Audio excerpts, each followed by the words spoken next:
Welcome. Please introduce yourself and tell us a little bit about where you are now and where you've been. Okay, thank you so much. Well, I'm Tom Reeves, and I'm a professor emeritus of learning, design, and technology at the University of Georgia, which is in Athens, Georgia, home of REM and the B-52s and a lot of other great music groups. But even though I'm retired, I'm still very active, and I keep an office on campus and still work on special projects for the dean and meet with doctoral students. Just last Thursday I taught the doctoral seminar, so it's been great. I've enjoyed being quote-unquote retired, but staying very, very active, doing a lot of consulting, primarily in the area of public health.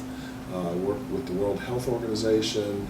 I was in Geneva for a week last month, in Turkey for the WHO for a couple of weeks in May, and so enjoy that kind of work. Also work in medical education as well. Excellent, thank you. And what was your primary focus of your work currently and in the past? Yes, I guess I would say evaluation is my first love. I got my degree at Syracuse University in the Division of Instructional Design, Development, and Evaluation. And I was in the evaluation track there, finished back in 1979, so a long, long time ago. My major professor, Ed Kelly, was a really great evaluation guru. Don Ely was on my committee, and Phil Doty, and John Keller. And I had 5 courses with Dick Clark when he was there, Richard Clark, who's now at USC.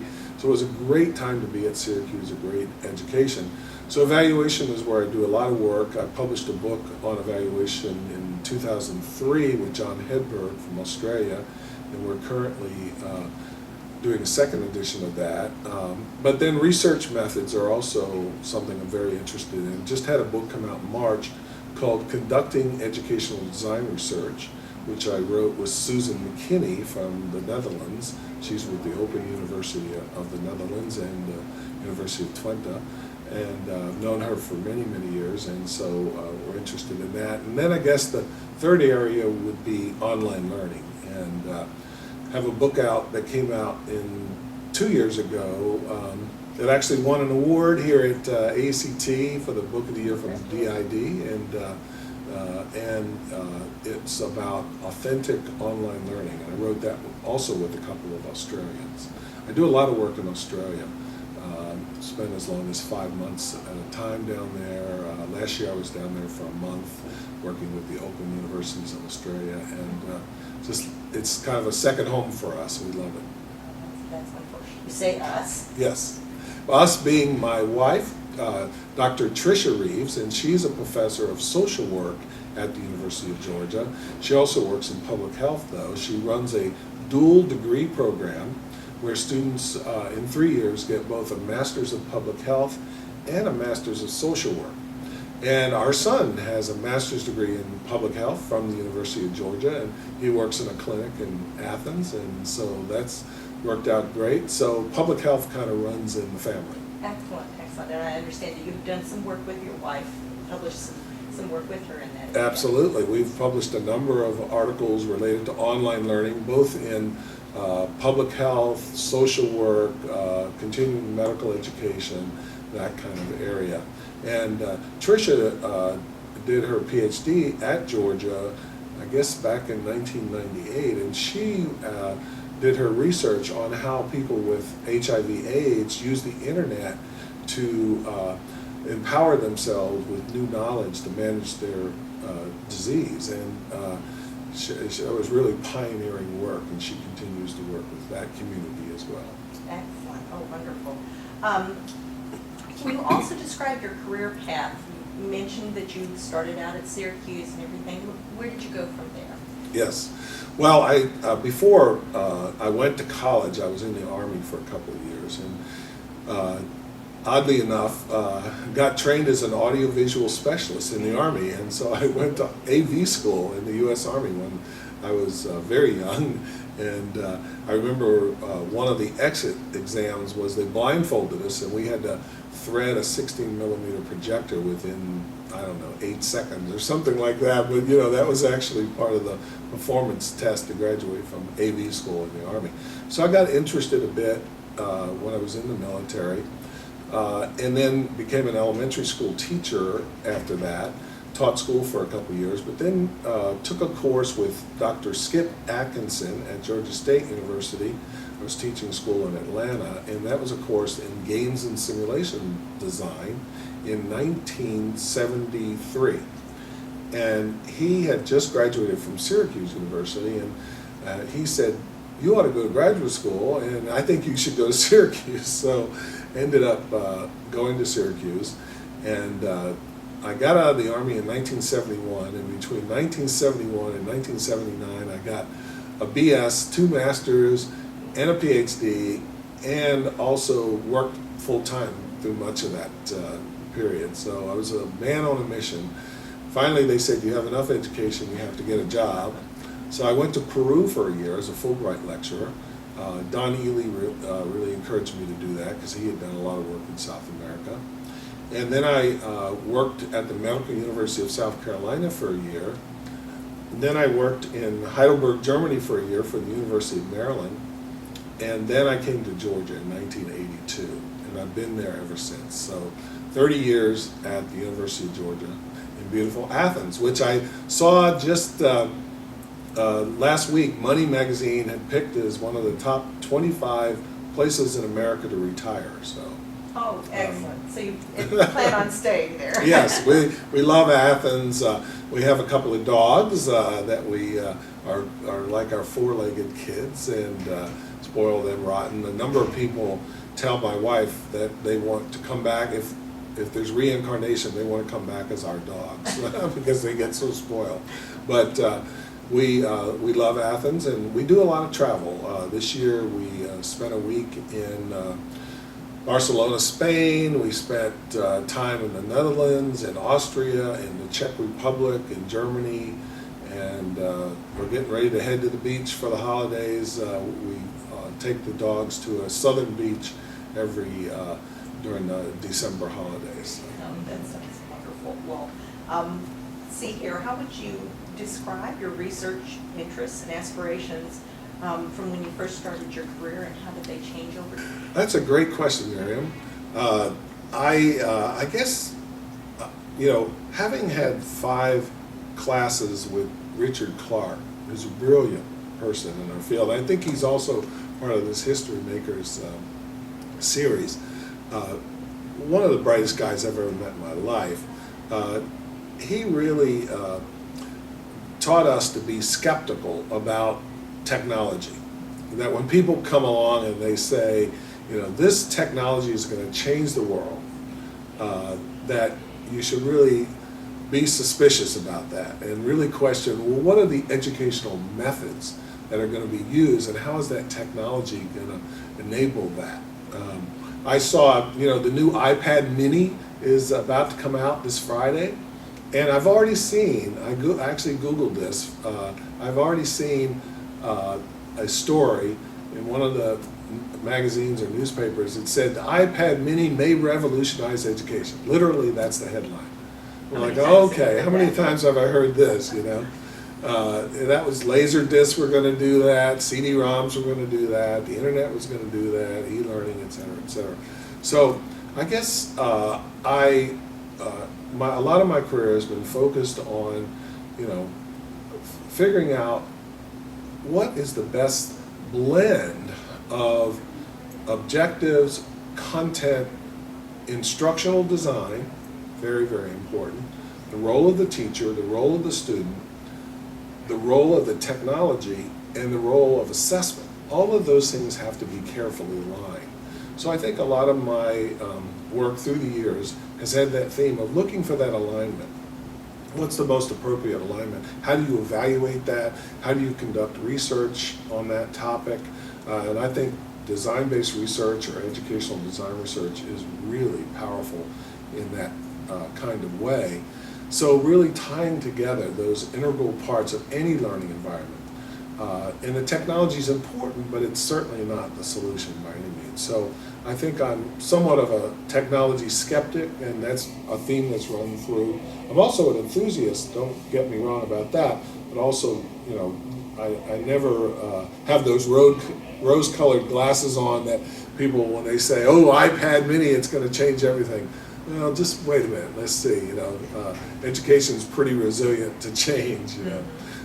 That's why, again, I don't want to repeat myself too much, but design-based research is really a powerful approach because it, first and foremost, begins with real-world problems, and you do your research hand in hand with practitioners. So if they're teachers, you're working very closely with teachers, they're co-investigators, and then you bring in the best possible theory and design principles, and you create a prototype solution to a problem, and then you test that through iterative cycles of refinement, and then the major outcomes of design-based research, or I like to call it educational design research, are a robust innovation and design principles, new theoretical knowledge that can be applied to future innovations.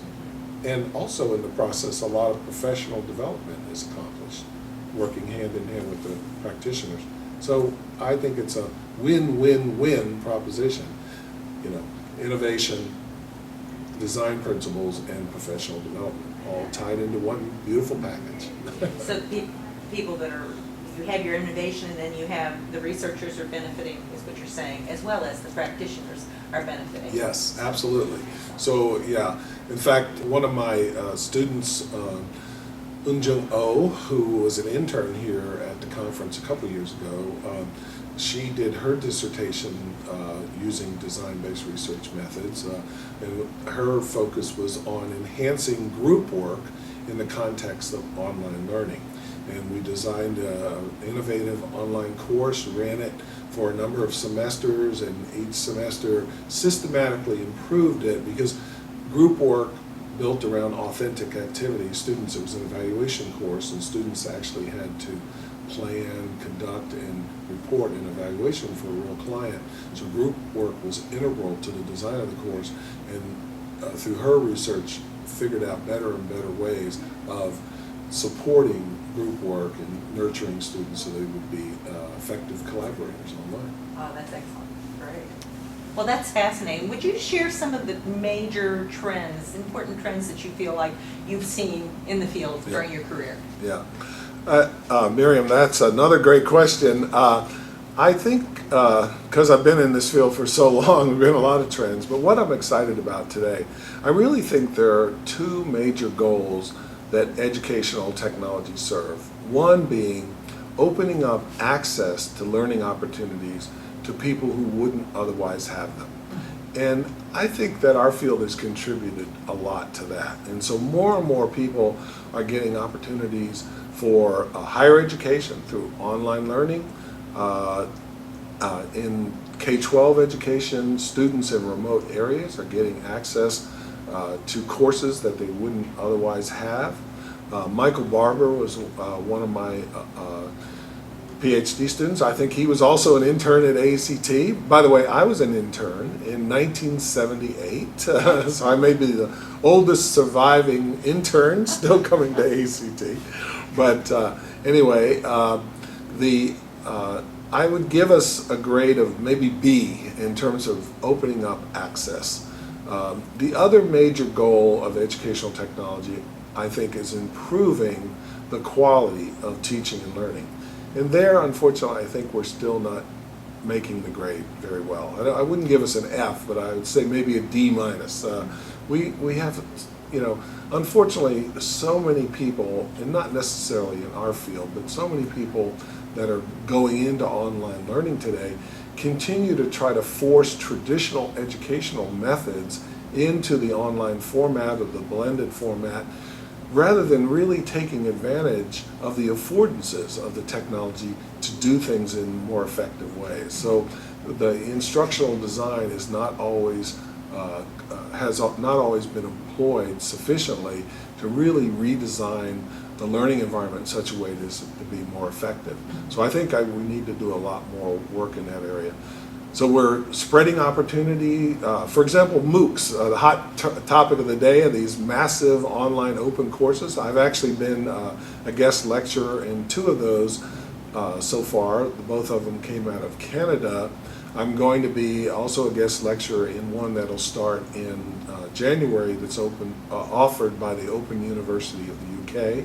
It's a 10-week MOOC on learning design, and they've already got almost 1,000 people signed up for that. And the people who actually enroll in it for credit will actually design a reusable learning resource in that 10-week course. And I'm the only, as far as I know, I think I'm the only American involved in this particular MOOC. But I think MOOCs are an important development. The jury's still out on whether it's just a passing fad or something that'll transform education. Certainly, people like our universities like Stanford and MIT and Harvard are putting millions of dollars into this enterprise, and we have things like edX and Coursera and other things involving. So it'll be interesting to see how all that goes. But that affords people opportunities to learn that they wouldn't otherwise have, and at the right price. So far it's free, but also very interested in work in developing countries. And as I mentioned earlier, I got to spend a year in Peru as a Fulbright. I've done work in a number of other countries, and really think that online learning and educational technology, the things that AECT is really on the cutting edge with, that those will provide unparalleled learning opportunities for people in those countries. So I'm excited about that. Well, since you bring up MOOCs, what do you think of what some call a theory of connectivism in general, and what do you think about that? Yes. Well, the 2 courses that I was a guest lecturer in that came out of Canada were developed by George Siemens and some other folks, Stephen Downs, and the gospel according to Connectivism. I think it's a really wonderful philosophy and development. I don't think it's taken off as much as it should. I hope it will take off even more. I believe in sharing. I remember early on when HyperCard was big news. I got involved in developing a lot of HyperCard stacks, and we just give those away. And I think, and then when the internet got developed and we started, putting things online, the articles that I've written that have had the most impact have been articles that are freely available, that anybody can access, not in some referee journal that you have to have special permission to get to. So I really think that connectivism and providing opportunities where people sort of develop their own learning world is really, really the future. And so I'm excited about that. I just had lunch before this interview with Steve Harmon, who's the president, incoming president-elect of AECT, and we were talking about these types of things as well. And I know that he's very interested in that, and I suspect that at next year's conference in Anaheim there'll be a lot of talk about MOOCs and connectivism and those types of topics. That's excellent. I'm glad to hear you say that. That's okay. Who are some of the people that have had the most impact on your career and your direction? You mentioned Don Ely and Yeah. Well, I'd have to go all the way back to Sister Rita Alberta, my 8th grade teacher. I was in a little tiny school. There were only 12 kids in my 8th grade class, but she was a really good teacher. She told us that it was important to be educated to develop what she called a good crap detector. Now, this was unusual for a nun to say crap detector, but that's the word she used. And she said, 90% of anything in the world is crap. And your goal in life is to be in the 10% that is not crap. And I think she had a big influence on me because I became an evaluator. So that certainly was an influence. And then Skip Atkinson in my undergraduate, in my first master's degree was very influential. Don Ely, what a role model. He was for so many decades, so many students, just a fantastic. And then my advisor was Ed Kelly and Phil Doty and John Keller and folks like that. And I mentioned Richard Clark, got a big influence on me. I just wrote a review of his new book this year. It came out, a second edition of a book about media and learning, learning with media. And I wrote that for Educational Technology magazine. It'll be coming out early next year. So I fully expect to hear from Dick about my review. It was a very positive review, but he'll definitely have some words for me about it, I'm sure. But he influenced me quite a lot. I was in school with Bernie Dodge and John Hedberg and Carol Carrier, and those peers also influenced me a lot. I think of my contemporaries, probably David Jonathan had a lot of influence on me. Brilliant guy, and he and I got to publish together starting in the mid-90s. And I'm actually co-editing a special issue of Computers in Education Journal devoted to his work, and that'll be coming out early next year. And my wife and I have written a chapter in a new book that Mike Spector and Barbara Lockey and others are editing, tributes to Dave's work, and we have a chapter in there about medical simulations and learning, heavily influenced by David's thinking. So certainly David, and then I'd be remiss if I didn't mention Kent Gustafson. He was my first department chair at Georgia. He was president of AECT. Phenomenal guy, wonderful leader, wonderful department chair, built our doctoral program from the ground up. I'd have to mention him as a very influential person. There are a few other programs in our field that have been very influential in great relationships with Georgia, and I'll particularly mention Virginia Tech. The folks at Virginia Tech have been wonderful, and over the years, our faculty and students have gone up to Blacksburg, and their faculty and students have come down to Athens, and we've had this ongoing exchange. In fact, we're having another one in February 2013. Our students and faculty will be going up to Blacksburg, and there'll be a 2-day conference, and just a phenomenal. But some of the folks there, like John Burton and Michael Moore and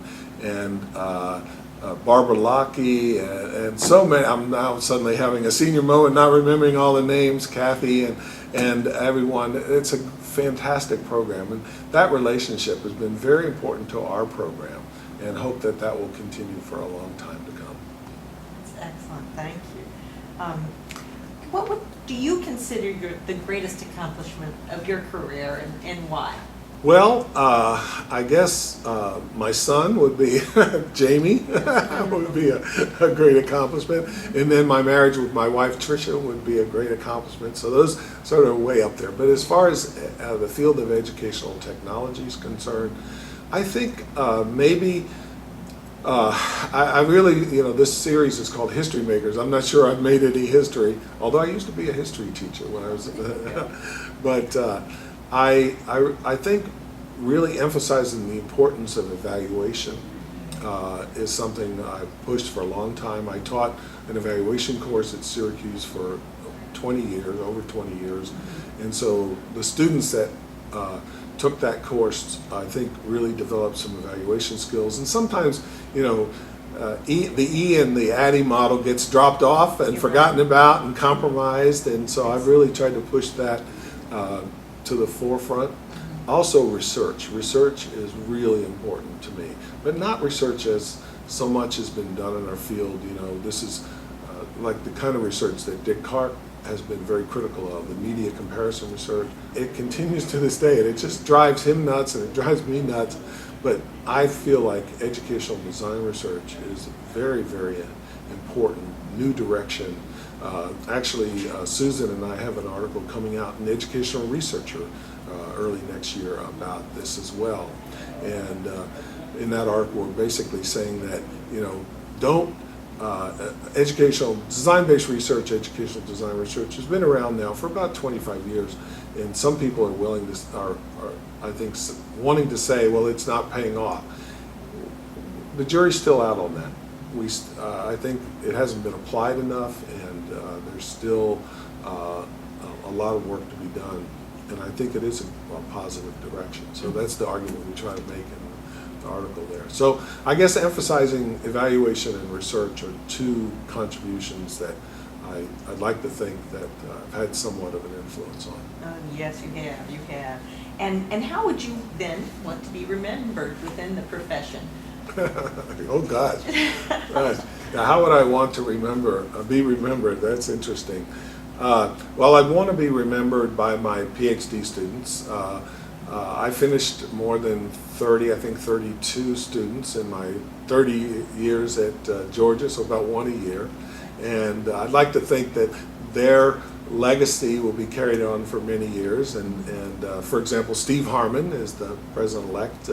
He was my PhD doctoral student at Georgia. I think he graduated in 1993. And so I'd like to see that, being a teacher, it's an old analogy, but the analogy where you throw a pebble into the pond and the ripples go out. And I really believe that I'd like to be remembered first and foremost as a teacher. I love my students and still maintain very close relationships with them.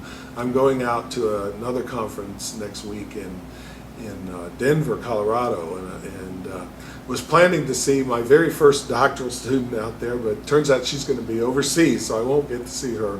But I stay in touch with the vast majority of my former doctoral students and a lot of my master's students as well. So being remembered as a teacher would be the most important thing for me.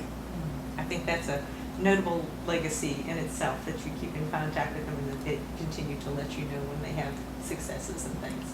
Yeah.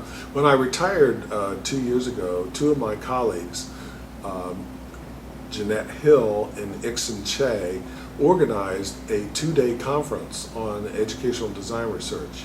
And we had a keynote speaker come from Australia, another one come from the Netherlands, and we had people come from all over. We had people come down from Canada, from Asia, from Europe, from South Africa, all over the States, and it was such a great event.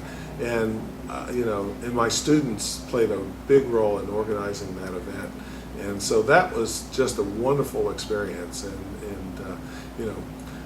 I like to think of the instructional, well, it was called instructional technology, now it's called learning design and technology program at the University of Georgia, being one that